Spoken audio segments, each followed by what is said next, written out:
Hi, everyone. So excited to be here, especially with a full screen. We need another monitor, if that's what they call it anymore, if we had any more people. And today's topic is communicate, and that's what we try to do the best we can. And we'll start with Dave, always start with Dave typically. And love to hear what's new and initial thoughts on communicate. Well, thank you, Don.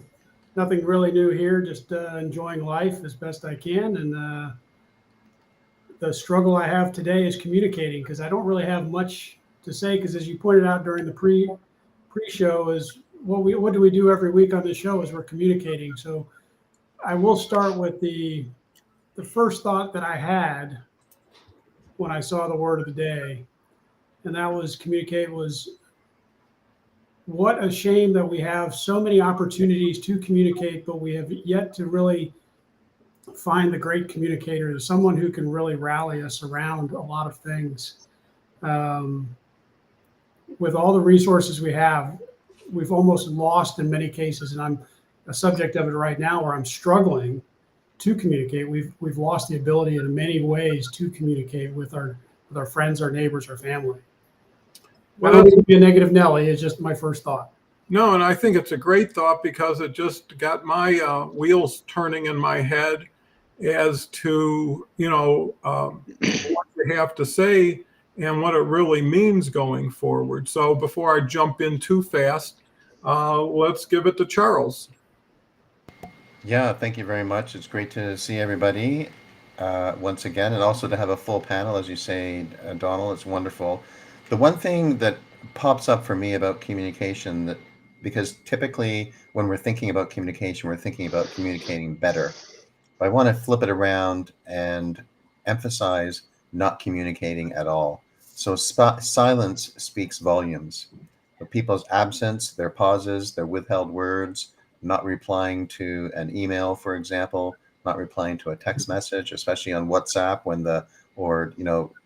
many messaging systems, you can tell the blue check marks that somebody's read it, but they haven't responded, which is problematic. Maybe it's not. Maybe the expectation is we respond instantaneously, but we don't have time to respond thoughtfully. So all of this sends powerful messages, whether intentional or not. So even in silence, we're communicating. And we want to be careful that in the silence, our silence doesn't amplify what is being heard or not heard on the other end in the void of silence that we might be projecting. Great point, Charles. And move into Jason. Great. Yeah. Good morning. Great to be back with everybody. And just, I've got a couple things I wanted to shoot. I used to train about communication, so I'm excited about this topic, and I didn't prep anything because I just want to see where it goes, and I just want to go with the flow today.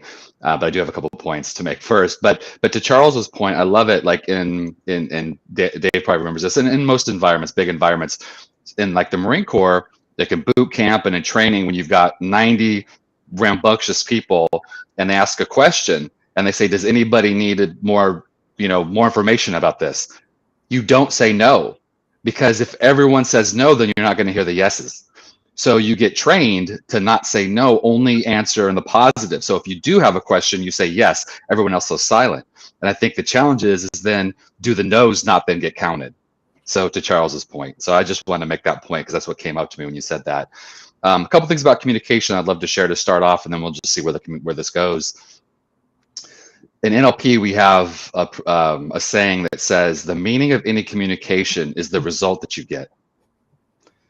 And so if you say something to someone and they take it a different way, or you don't get them to see it your way or do what you want them to do or understand what you're trying to say, that is on you. You have the onus. So if you're not getting the results that you want, you have to change the way that you communicate to get the results that you want. And with that said, we also come from a place that communication is not 50-50. Communication is 100-100. I'm responsible for what I say and how I take in. And you, if we're in a conversation together, and you're responsible for what you say and what you take in. So we both have that onus on this conversation to control our side of it. And so I think it's very important where we're like, well, that person's just not getting it. They don't understand. And then we go from there with our negativity. that's not the truth. We have to step back and say, well, how can I communicate this in a better way, in a way that they could understand what I'm trying to communicate? And sometimes we get so busy trying to make our point, we don't make a connection. And I'll leave it at that. No, it's a wonderful point. Catherine? Well, I'm always thinking about how I can listen better, how other people might want to listen a little bit longer. Because I think that, pardon me, oh my gosh, when you think of conversations and people that get interrupted and pushed over and run over, and it's just like, oh, and then they have a tendency to withdraw. And then there's really not much communication going on other than, oh, I'm not being heard. What do I do? Or do I want to make the effort? And going to Jason's point, it's our responsibility to communicate. And what's interesting also is, and kind of goes along with what Charles was talking about, the silence. Even in the silence, we're broadcasting. Right? Because we are these energy beings and we are broadcasting constantly. So it's interesting to watch people when they're incongruent in what their body language is and what they're actually saying. And so there's some discernment that has to come into all of this as well. So that's a whole big topic in itself, I think. Well, I'm so impressed with everybody's ability to be in the moment and kind of work with whatever their thoughts are, especially based on what preceded them as far as other individuals' thoughts. And, to go back to what I was mentioning earlier with Dave's point, we're in a different age. It used to be people would speak with each other. So you'd have one person talking to another or one person talking to a few, but everything is based on platforms. And based on the platform you're on will influence what is said naturally, what is heard, and will train people in that regard. I was just mentioning to Ann the other day, wouldn't it be great if someone with all this technology benefit could create a platform that was positive, that would unite people, that would bring people together, and it would put others to shame, I believe, if people were there for the right intentions and with sincerity, instead of just trying to make a bunch of noise, disrupt a lot of things. Chaos seems to be the order of the day instead of the exception of the day. And you try to transverse, if that's a good word, all of the obstacles and blockages just to get your message out. And sometimes that gets disoriented based on the way it's processed or based on the way it's transmitted, because then it grows. So it gets expansive at that point. So, there's a lot to it, is where is individuality? Where is authenticity, and where is, the uniting element, that people come to something knowing they'll have a better experience, feel better after it's over. Right now, more people get confused and disoriented, misdirected, and those are the people who are focused. The people are totally, like sheeple, where just go wherever the wind blows is really a bigger challenge. I want to recognize Omar, who was kind enough to have me as a judge on the LinkedIn singing show, which was a lot of fun, which will continue next week. And Omar's a quality example of someone who tries to unite people from all over the world, creates positive elements like the singing program, which is really very positive and brings people's talents to the fore, helping kids with Kids Zoomanity, Zoom Party, I'm sorry. So with that, I'll swing it back to Dave, and thank you again, Omar. Yeah, thanks again to Omar there. Class act he is. I think that what I've heard here is, what is communication? When we communicate, we're trying to connect with somebody. To Jason's point, Jason threw out that word, and I had to write it down because it really stuck with me.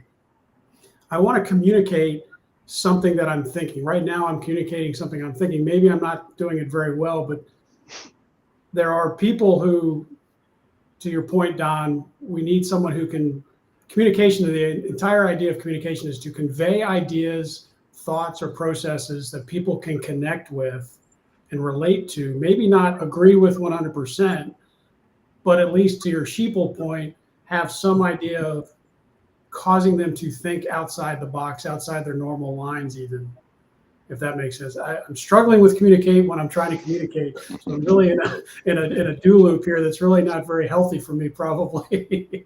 But I think that if we can, the whole point of communication is to convey ideas and thoughts with the purpose of connecting with somebody and maybe bringing them to our way of thinking, or at least getting them to think beyond their normal rigid structures, if you will. I don't know if that's coming across the right way. No, I think it came across great, because when you communicate differently, a lot of times you can communicate better, right? So by going a different route, or even believing it's not effective, may turn out to be more effective because it's a little more different than what people are accustomed to. I'll go to Charles. Yeah, what I want to emphasize actually is, Dave, that even though you said you were struggling to get the words across, actually, in reality, I think you were being authentic and you were being vulnerable. You know, you're pushing the bounds of understanding of what communication is. And when it comes to communication, I think one of the things that's really missing these days is authentic vulnerability. And it's not about oversharing, it's about strategic courage and naming truths that others feel but won't say. And that, you know, talking straight, even if the words don't come out perfectly, helps to build trust and gives permission for other people to do the same. Based on top of that trust, they can speak vulnerably. It's constructively disarming and connects people. It's not authenticity and vulnerability is not a weakness. And in fact, what we're seeing today in today's society is extraordinary distrust of the media. And one of the reasons people love long form content like LinkedIn Lives and long form content on podcasts, they love the short reels and they're addicted to the short 30-second, 60-second messages. But when they have the time, they want to go into the podcasts and the LinkedIn Lives, which are more vulnerable and more authentic and more raw, and decide for themselves what they think is real and what they think is truth, instead of necessarily going with a mainstream media outlet that might have a biased filter on top of what they're communicating. Yeah, there's so many elements that were never there to have to be dealt with before, and it's a learning curve for sure. Jason? Yeah, I love that. I love what you're saying, Charles, because what I was thinking about is that in the environment we're in now, everyone's shouting. And whether it's voice, timbre, volume, platforms, how you put your message out on 16 different platforms, you know, that's a sense of shouting as well, because people want to be heard. And the challenge is that with so many different voices out there right now, people think that the only way, because they haven't learned true communication, they think the only way they can be heard is to shout, is to be bigger, broader, stronger. That shock, you know, you're talking about the news cycle. Well, the news cycle has to sell. So they want to shock you. So they're not going to give, you know, someone else made a point earlier, and I forget who it was, I apologize, but about having, why don't we have a good news? You know, I remember that John, I forget how to pronounce his name, Krasinski, whatever, he was Jim on The Office. He made a good news channel during COVID because we were all struggling, and they just had positive things. And he did that for quite a while, and then they passed it off, and I think CBS took it, whatever. But that's what we're looking for, but it doesn't sell. So it didn't work because we all loved it and we liked it, but it wasn't bracing enough. It didn't get enough attention because it was, oh, that's great, but we're going on to, you know, we're looking for what's negative. So I think in communication, it's very important to realize that being authentic, being true, having integrity, that's true communication, and that's going to get your message to land where it needs to land. not to, I have 3,000 likes. That doesn't mean anything. Did you make a point? Did you make someone's life better? Did you grow? And I think that's part of communication, is to look at checking those boxes. Is it something that's positive? Is it making sense? Is it helping everybody? So I think I just wanted to feed off of that, what Charles said, because I love that about being authentic is so true. Great points. Catherine. As you were talking, Jason, because I had written down integrity earlier, and as a part of this, right? And I think it's highly important. I think it's imperative that each individual take the time, if they want to be communicating effectively, to evaluate how they're talking to themselves, right? Because how we talk to ourselves is then part of how we communicate with others. And so the ultimate mind diet, how we speak to ourselves makes a difference in everything. And I think when we do not take the time to evaluate or really understand the connection of it, the body mind connection, the body mind, worldly connection, it's all part of the same thing. And when people think that they're separate, I think that takes away from what you were talking about, Charles, is, that authentic vulnerability. And I love what I wrote down, what you said about strategic truths. I think that's a fabulous phrase. And I think that bears more conversation as well. Strategic courage, and truth, yeah. Mm-hmm. Well, we got another audience member.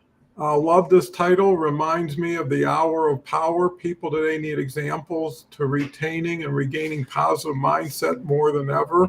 And you make a great point, Peter, and I appreciate your contribution today. And by the way, anybody in the audience, you're more than welcome and encouraged to also share your thoughts and comments. Helps us redirect ourselves to being more relevant. So don't be shy. To the points that were made and have been made, what is distinguishing is that people want to do something with other people who they don't even know, and no one knows them. In the past, you built a relationship, right? And usually it was because you were in someone's physical presence, right? You went to somebody's office, met somebody for coffee, and you got to say, well, what do you do? Where you're from? And you started to build a rapport. And from there, you decided where it could go or if it needed to go anywhere. Now it's bam, I'm here. Here's what we want to do. Here's what we want to say. Here's what we want to hear. And you're talking with strangers about familiar things.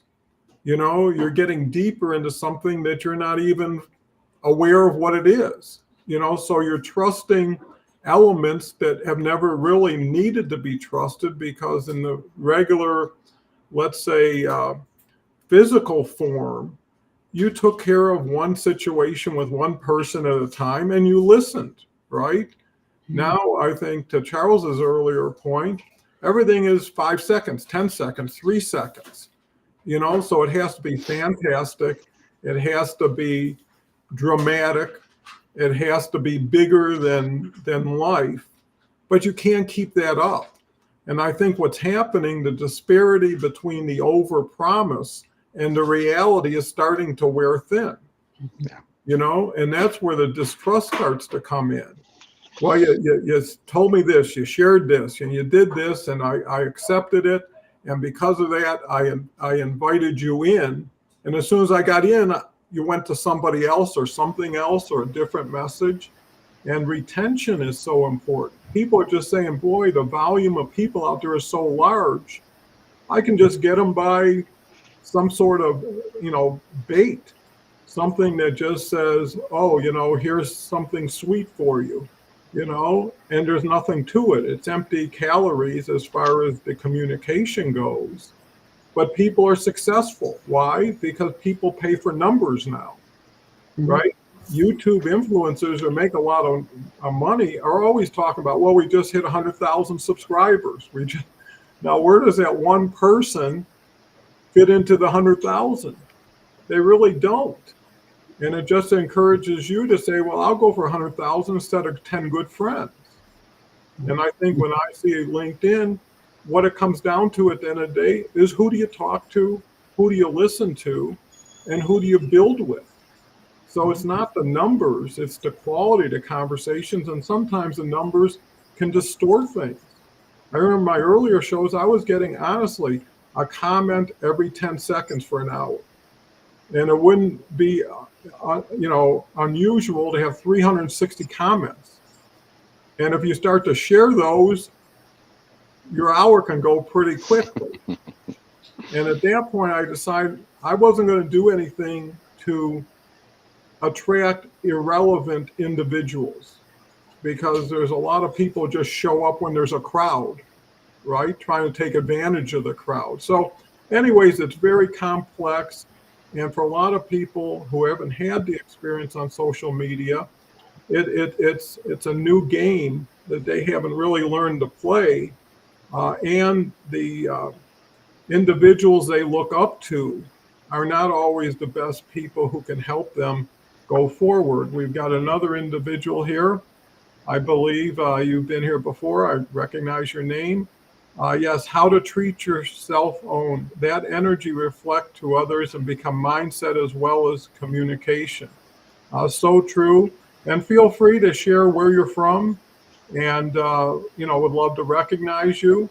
Charles says, Peter, great to see you here. Thank you for joining us. And I think that's where the relevance really comes in, is people know already somebody or something before they just come into it. And Peter's joining us from Hong Kong, actually. Another fellow Canadian. Well, it just shows you how diverse things can be, but how valuable diversity is and inclusion. So with that, moving to Dave. Wow, I don't even know where to begin, since I've struggled so much in the past couple of times you've come to me. But I keep coming back to Catherine, your point, and Jurado pointing to it too, is it's a two-way street with internal versus external communication, not just business to business or organization to organization, but ourselves to others. And it's something I've struggled with myself, with that internal communication versus my external communication, and not realizing for many years the connection between the two and what I was conveying was not where it should have been, because I was negatively talking to myself. So it had a net negative impact overall. But when I started to shift my mindset to a more positive growth mindset, and thank you, Catherine, for a couple of weeks ago bringing up Carol Dweck's book. I went and listened to it again, and it got me. So I'll also point out, Jason, last week, if you weren't here for the first part of the show, I did thank you because you helped change my mindset. And I said, okay, I've got to change my talk to myself and start planning for the marathon. But when you start getting into that mindset, the communication changes. And I've noted that over the last 5 years since COVID, we're talking about all this barrage of information. And it reminded me, as you all were talking, was Denzel Washington, I think, said, if you watch the news, or if you don't watch the news, you're uninformed. If you watch the news, you're misinformed. And it's the same thing with all of these channels that people are just bombarded. Jason, to your point of shouting, if you go to 16 channels and send your same message, it's the same thing as doing all caps in a text. You're yelling out there. And that has an impact on people because they're getting inundated with all this information that may be misinformation, could be disinformation, could just be, and there are differences in all these different ways that we try to label our information. But it takes a discerning mind. And I think we've lost a little bit of that analysis, if you will, to say, okay, I'm being shouted at by all these different people. I'm getting all this information communicated to me, but let me analyze it instead of just taking it on face value and going with that, where the wind blows, I'll let it take me with it. I think that's missing, as we've getting communicated to by so many different from so many different angles. Where do we start to discern what makes sense to us and maybe understand but not agree with, or totally disagree with but not get aggressive with? if that makes a Make- helpful point. Makes perfect sense. And we've got some more comments. Here's the Good Samaritan Society Development for Rehabilitation. Empowering a positive mindset is at the core of any mission, transforming lives through encouragement, purpose, and possibilities. So true. Jakrati, if I pronounce it right, is from India. Thank you. Body language and silent speak communication from India. Appreciated. Carrie's here. Haven't seen Carrie in a while. What do kittens use to make coffee? A percolator. And miseducation is something there, and we have to focus on respond rather than response. So true. And what brings to mind is that song, by David Bowie, which was Under Pressure. And it seems like everybody now feels that, and it's a vibe based on media, based on overstimulation. It was nice when a newspaper came in the morning, sometimes in the afternoon, or the nightly news came on, and that was it, right? You got your fill, got on with your life. Now, from the minute some people wake up, the first thing they reach for is Facebook or YouTube or something. And what they're doing is they're living in other people's worlds instead of really focusing on their own. Having a world presence instead of a home presence or a room presence or just sitting with a book. It seems so boring when you can see gorillas jumping out of trees at people and, who knows with AI now. So it's not just people using these platforms, it's people using AI on these platforms that make it even more sensational. And at a certain point, it's hard to beat a virtual figure or a cartoon versus a reality situation, right? Because it's just not that exciting in that kind of way, but it's more endearing and more valuable. So I got off track a little bit. We've got another individual, Shane, Rob. How we communicate to ourselves is one of the important conversations we have on a daily basis. Got to learn to be kind to ourselves. For things to get better, we have to get better. So true. Appreciate that, Shane. Charles. Thank you. I want to shift the communication, distinguishing from authenticity and vulnerability over to the habits and the filters that we communicate through, because the communication is really the vehicle through which, it's going to get a bit philosophical, but it's the vehicle through which reality is created and shared for each other. If I'm in an argument with someone and they have a certain reality and they have a certain position, I have a certain position, that position can be reality. And there's lots of communication exercises where you hold up a mug and one side of the mug is black and the other side of the mug is white, but the side that I see is white and the side the other person sees is black. And you then argue endlessly, well, the mug is white or the mug is black. And then when you turn the shape around, you realize actually it's both colors. So this communication is real understanding, and communication, I think, comes down to breaking through the habitual interpretations. And Dave, you were starting to get into that, distinguishing that we are communicating habitually through automatic biases and filters that distort what we send and receive. Mm-hmm. And language doesn't describe reality so much. For humans, if you look at the study of ontology, it actually generates it. So what we declare, the coffee mug is white, shapes what's possible, and you can get into a conversation about it being black or white based on if people are stuck or choosing to pause or whatever. So I think we need to destroy the illusion that people already know what another person means and really start to listen like our lives depend on it, and come from a place of real total understanding in order to have breakthroughs in communication. Yeah, absolutely. Jason? So many good points. To piggyback off what Charles just said about there's a technique that we teach called listen to learn. And that's what it's about, right? I use the example of double dutch. If you've ever seen like double dutch jump rope, there's the two ropes going. That's how a lot of us operate in conversation. You're standing on the outside waiting to jump into that conversation, and you're like, I got the answer, I got the answer, I got the answer. And you're not paying attention to the ropes. You're not paying attention to what's actually being said by the other person. To stick with the analogy, you're like, oh, I just want to jump in. And it's like, well, slow down, listen to what the other person's actually saying. We get so concerned about, well, what am I, like, especially, I mean, even in this forum, oh, I'm next. Charles just went and I'm next. What am I going to say? And I could very easily not listen to Charles and be like in my own head. But why? That's not why we're here. We're here to have a conversation. We're here to share ideas, and we're here to learn and grow. So back out, listen. And then Charles said something great. And I'm like, oh, as he always does, but as we all do. But it's like, and then that brings a point to my head, So really paying attention to the conversation. The other thing I wanted to say is, like, a lot of the times now we want to download and not communicate. We're so interested in saying the mug is white, the mug is white, the mug is white.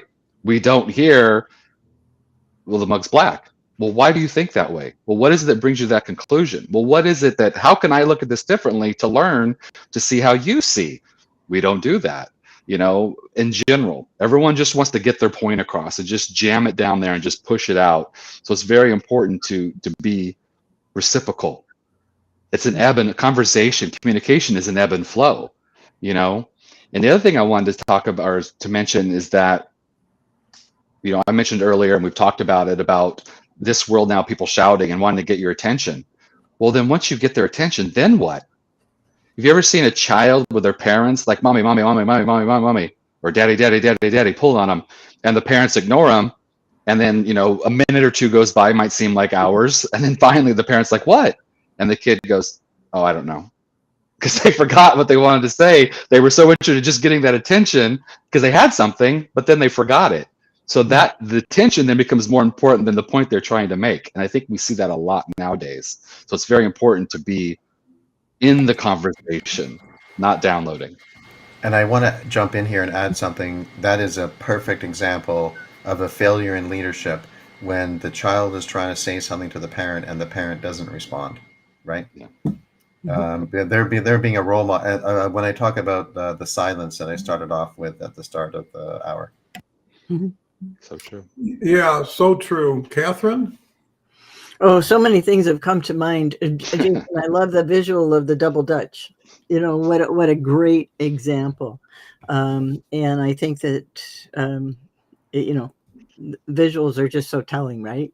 As I'm listening to all of this and I'm thinking about all of this, it's also, about the perspective that you were talking about, Charles. What side are you looking at it from? And we all live in a 360. We have 360 options of how we can look at something.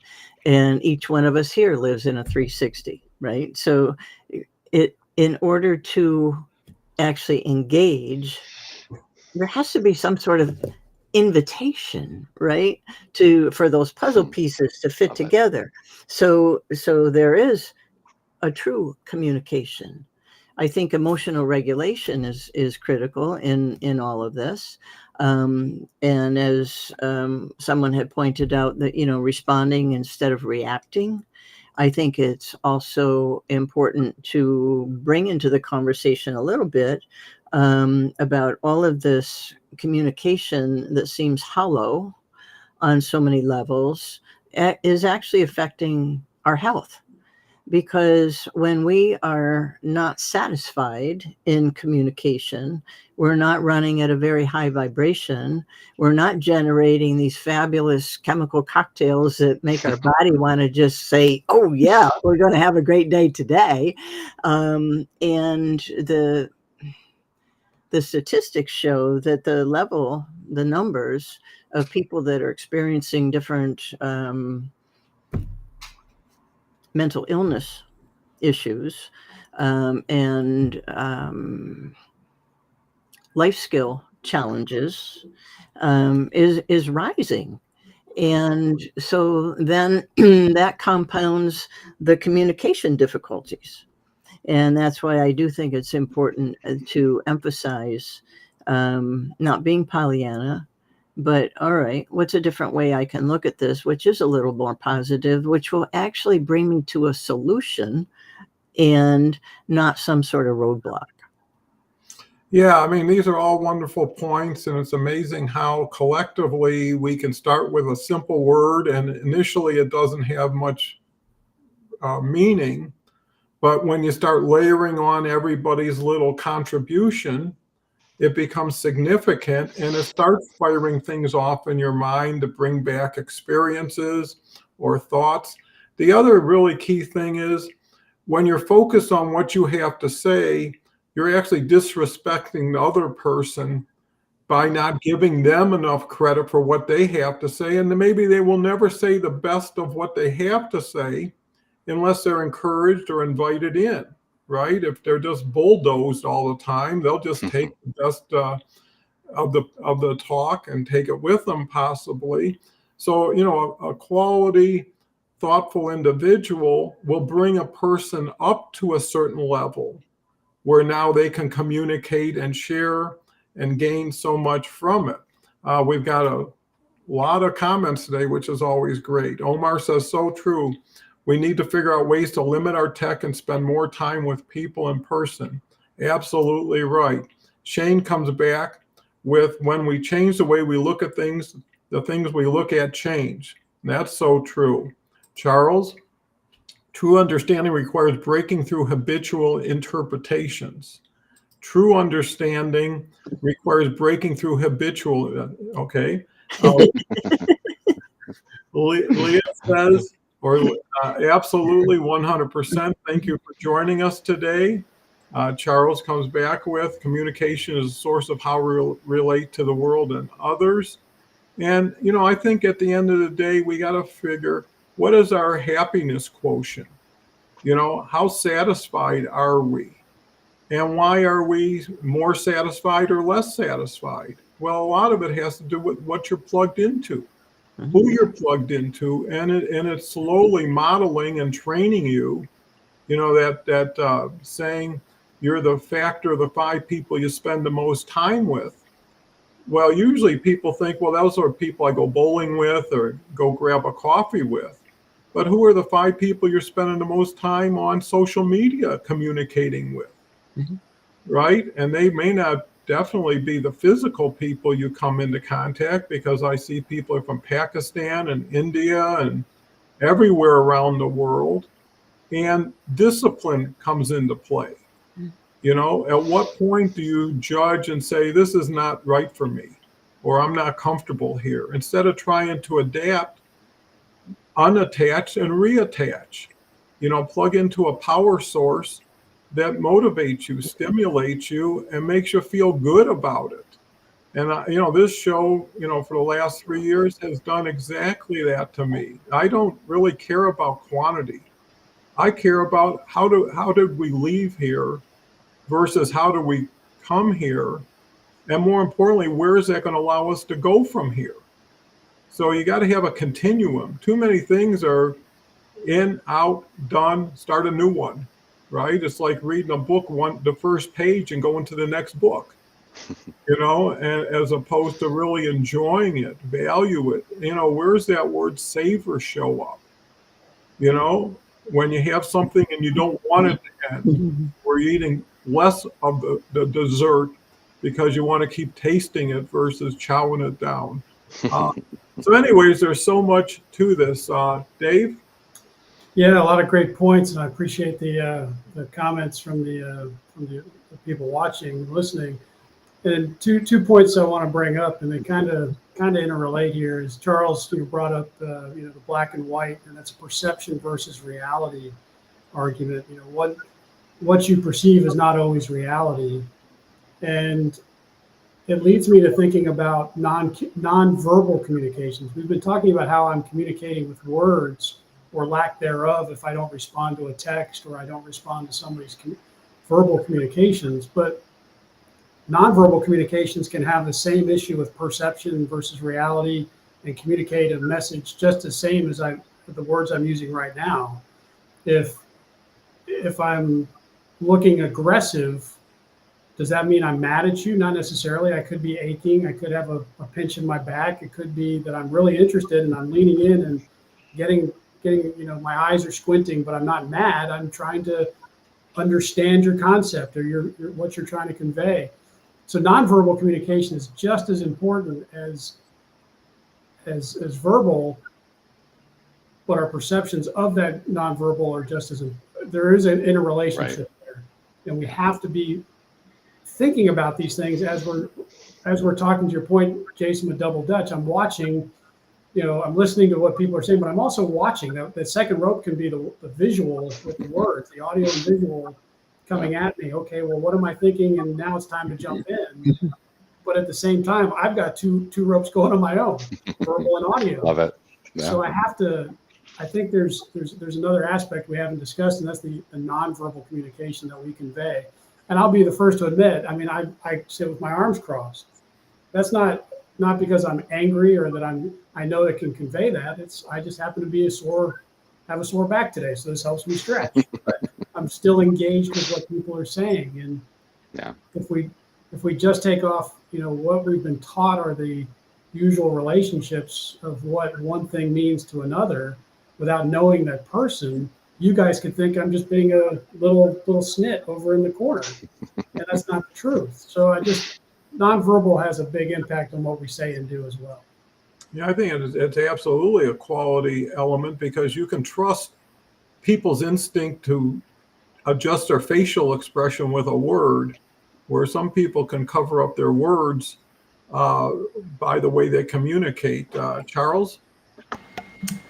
Yeah, so I'm happy to hear, Dave, that you're in a good mood with your arms crossed. I am, I promise. I didn't get a run-in today, but I am in a good mood. Outstanding. To the point about nonverbal communication, what some of you may or may not know is I'm doing some research in this area as part of a doctorate of business administration, and my area of research is the effectiveness of virtual versus in-person executive coaching. So in other words, is executive coaching on Zoom, for example, as effective as executive coaching in person, or life coaching or leadership coaching?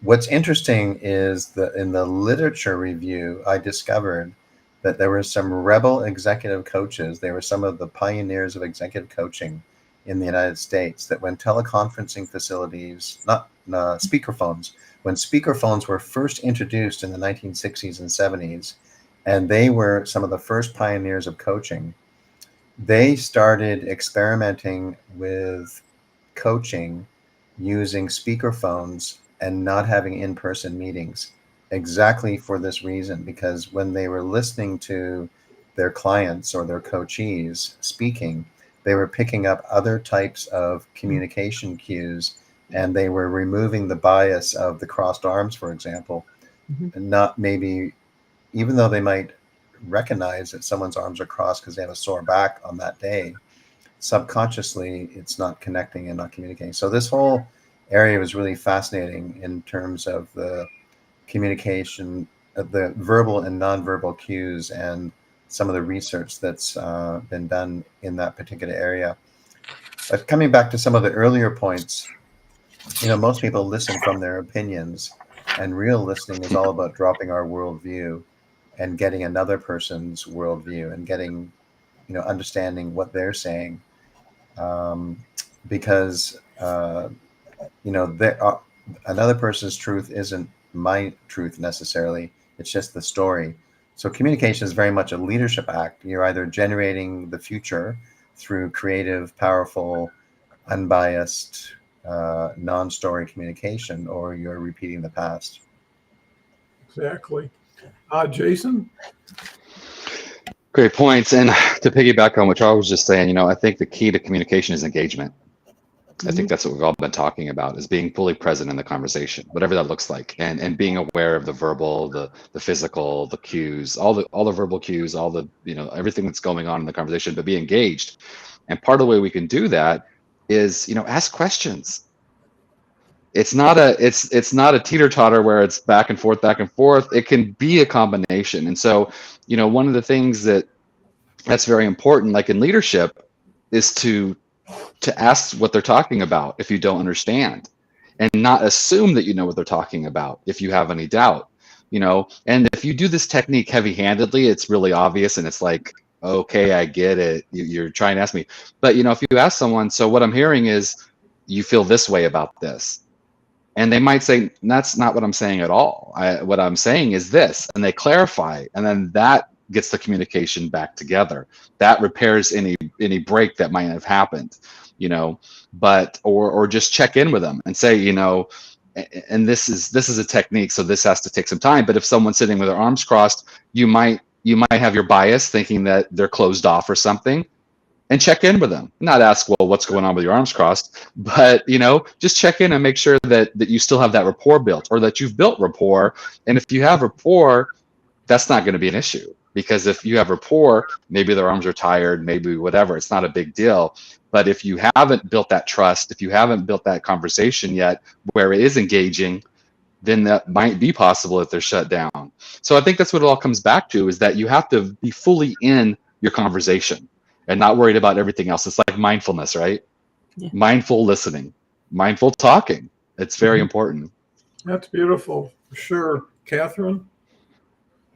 Oh, it's so interesting, Charles, when you were talking about the speaker phones, right? And it reminds me of voice work, right? The voice is so telling.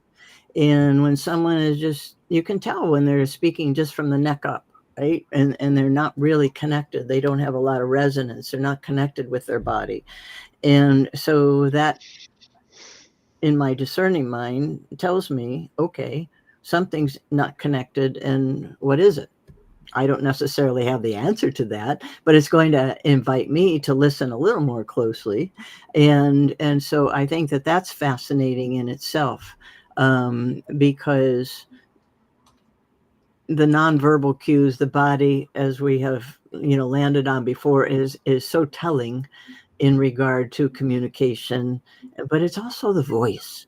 And I think that that is an important thing to be discerning about, and also be evaluating, okay, is my voice connected today, right? Because it's not necessarily going to be the same every day. And on a day that I'm scattered and I'm not feeling altogether, it's likely that my voice is going to let somebody else know that. Yeah, excellent points. And, you know, honor has a lot to do with quality communication, how you honor the other person. Mm-hmm. I mean, if you're talking to somebody who's scrolling on their cell phone as you're talking and assuming they're listening, it turns you off. Yeah. Right? You gave me half of your attention, either because you think what I had to say didn't have any value, or you just didn't have the interest to give me your full time and concentration. And I think that's so important. You know, when people can communicate for us instead of me, what are you here for? Instead of what are we here for? Why are you saying this? Is this just to brag, to boast, to impress? Or is this to support? Because you got to give to get. You know, trust, like I've always said, is hard to build but easy to lose. It takes a long time for someone to say, okay, I don't question your position or your situation or how you hold your arms around yourself, you know, because you honor me, you bring value to me, and intention is so important. Why are we even having this conversation? Where is this going? Or how many times have we talked about the same thing the same way and nothing ever changes, right? Is it just something that we do because we feel obligated? Those are questions one has to ask themselves before answers are given to other people, right? I mean, you gotta take care of things first. Here we got a comment. Well, here's the first one. We have communicate self and others, then quiet, namaste. Then we have Omar, social media, television, the original social media. Most of the stuff we see on there is fake news. We need to verify and make sure what the reality is, for sure. Shane comes back with kind of like measure twice, cut once, listen twice, speak once. There's power in the details. Love the topics and ideas, y'all. Well, love having you participate. You brought the conversation up a notch or two, and might be even an opportunity to come on the show, Shane. Charles says, how come I'm not seeing this? Okay.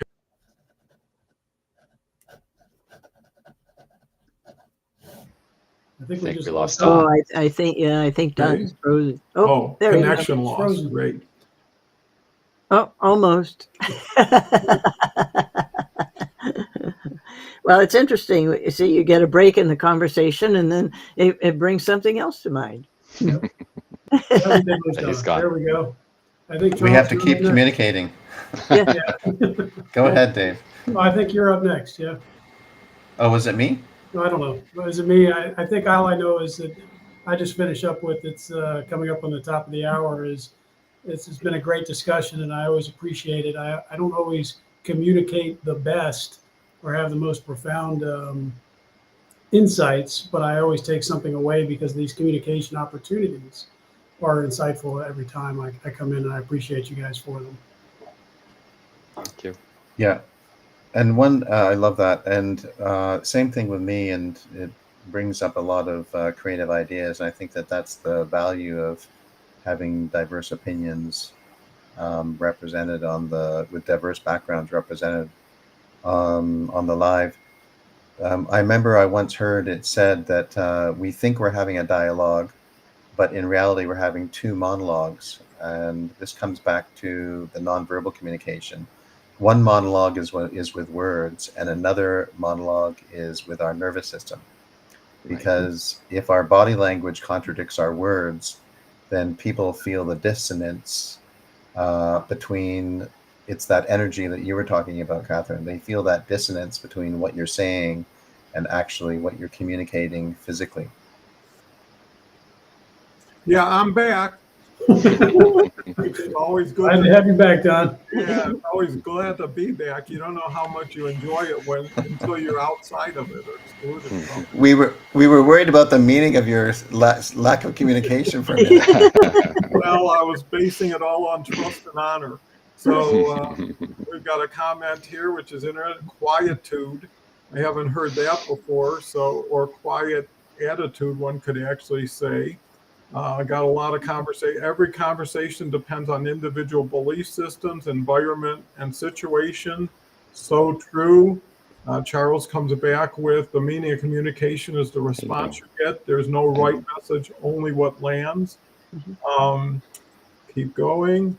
We've got Peter back here, recharging positive mindset, lakeside in Canada. Nature is a great teacher. I see rabbit eating clovers. A friend sees fear of fox eating rabbits. Dialogue enables us to understand different perspectives of the same reality. And that's the beauty, is there is so much to be gained by listening, by honoring, by trusting, not just by talking. Talking is the easiest part. Adding value is the biggest challenge. Here we go with, I read long ago that until someone says what they want to say, they can't hear you. So you have to learn to let people speak if you want to understand them. And they'll give you a roadmap as to what is relevant for you to speak. I think when you just assume or generalize that everybody wants to hear everything you have to say for every reason you might want to say it, you're expecting too much. Leah says, doing what you love and surrounding yourself with those who allow you to be your best self. And I always believe, Leah, that love is ultimately the answer. Nonverbal cues speak volumes. Then watch is reality, nothing emptiness or what we're perceiving with senses. Shane comes back with next level is to be aware of our nonverbal and choose to change and adjust them. People shouldn't judge you, but they do. And people who judge you unfairly are people that kind of disqualify themselves from a lot of future conversations. Charles, most people listen from their opinions. Really listening is dropping your worldview to get theirs. Here we go with most people listen from their opinions. Real listening is dropping your worldview to get theirs. So true. My brother-in-law is here, Bill Barkhouse. Today's powerful visual, Catherine's comment during this hour of power. positive mindset clearly engenders y'all recognition. I keep 6 honest serving persons. They taught me all I knew. Their names are what and why and when and how. And the last one is long one. Uh, Rudyard Kipling from The Elephant Child and Just So Stories, 1902, with a very slight but important edit. Thank you for all inspiring, pioneering, mindful listening and talking. Shane, Jim Rohn was really good at communicating to an audience with great awareness of nonverbals and voice inflection. I enjoy learning and observing how he delivered talks. And I actually was fortunate to be in many of those in-person talks in groups as well as one-on-one with Jim. That was about 30 years ago. But how much can we multitask? Charles comes back with nonverbal isn't part of communication. It's the scaffolding. Words just hang on it. Change your posture, change the entire conversation. And that kind of goes along with everybody hears your music, not always your words, right? So excited, enthusiastic, and caring. You know, it just a little kindness goes so much further. And I think that how you doing today and how's the family or whatever, you know, I always in sales was make a friend, then try to make a sale. You know, show people that they mean something as themselves, not just their pocketbook. Omar, love your humor, Don. Well, love your appreciation of my humor. Hello, everyone. Glad to join you all. It's amazing, the crowd today.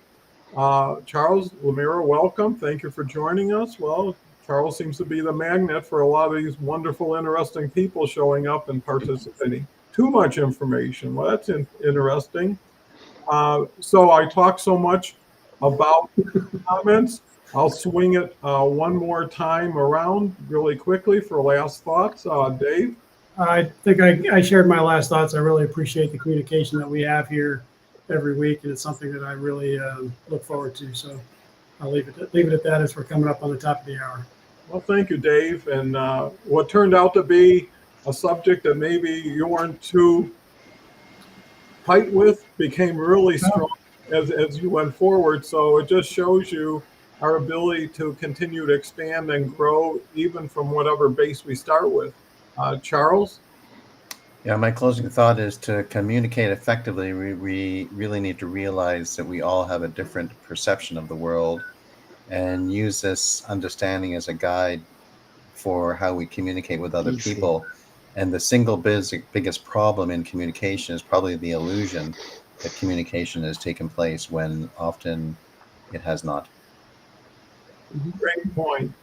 Jason? And I have to share my baby, one of my babies, this little nugget.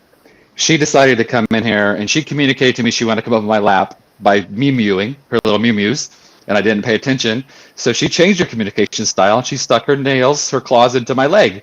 Mm-hmm. That let me know that she needed to come up here and sit on my lap. So, joking aside, sometimes you have to adjust your communication style to get the results that you want. And I'll leave it at that. Great point. Love the visual. Catherine? Oh, this has been a fabulous conversation. And I like what you said, Charles, about it. It invites more ideas and more creativity. And I think that we're all meant to be creative. And I think in order for that to really come through, it's important for us to be solid with ourselves, to be mindful, to, as you were talking, Don, about getting connected with ourselves, starting the day out, right? And when we can come from that type of perspective, it doesn't make us right, though it does allow us to be more open to interpretate more easily, I think, what someone else is saying, to be able to absorb that, to be able to use it, to be able to ask great questions. And I think that mindfulness and self-regulation are things that all of us, I believe it's our self-responsibility. And when we all do that, we have a better chance of communicating more effectively. Well, I like what everybody has had to say. We really love what everybody has to say. and that makes me like everybody so much more, right? And it's endearing and supportive, and the wonderful audience participation moves it up a notch. Yeah. Because it shows we're not just talking among ourselves, but with everybody, including ourselves. And when you put yourself second, you're actually putting yourself first, because that's hard for a lot of people. Hold their tongue, resist the impulse of, I've got something great to say. I've got something that needs to be said and something that can't wait to be said. And it's like forcing something at that point. And maybe you score a point, but you lose track of the game. And, I knew growing up, I played all sports. I was pretty bad at all of them, but I never lost my enthusiasm. I always showed up for the game, And when people allowed me to play, that alone was an honor, right? Because I was really taught, like, hey, you're going to strike out, or whatever, and that encouraged that. But it's the game that's most important, and the team that goes into the game, and not the individual. So I want to thank everybody. Leah says, great conversation. Thank you, everyone. And Peter comes back with thanks, y'all. And I guess that's a good lesson there, is thanking people. People don't always know, and what does it take? A few more words to say, by the way, I really appreciate you showing up for me today, or what you had to offer me today really made a difference. They won't know that. You might assume that, but what does it hurt to add a little bit more to a quality compliment? And I think if people looked at everything they said as a compliment to the person, it would be more relevant, it would be more meaningful, and it would build a basis for future conversation. And here's one last one. Thank you so much for organizing. I'll be sure to look out for the next one. Great stuff. Well, that kind of confirms for all of us that we spent a quality hour together, and we're all better for it. And hopefully this will lead to greater things. You never know, a word, a concept, a thought could open up a whole avenue of opportunity. And once you believe opportunity is endless, it's your ability to be aware of it and take advantage. Okay, we may never end today. And yellow heart red. And Carrie says, have a great and cheesy day, everyone. Well, I can't beat that, Carrie. Nothing like ending on a joke. So I want to thank everybody here, especially the audience. I haven't seen these many comments and this quality communication. I'd like to think it's the word of the day, because communicate is what we're doing today. So thank you. Go off and have a beautiful day and week ahead. Come back next week and we'll try to outdo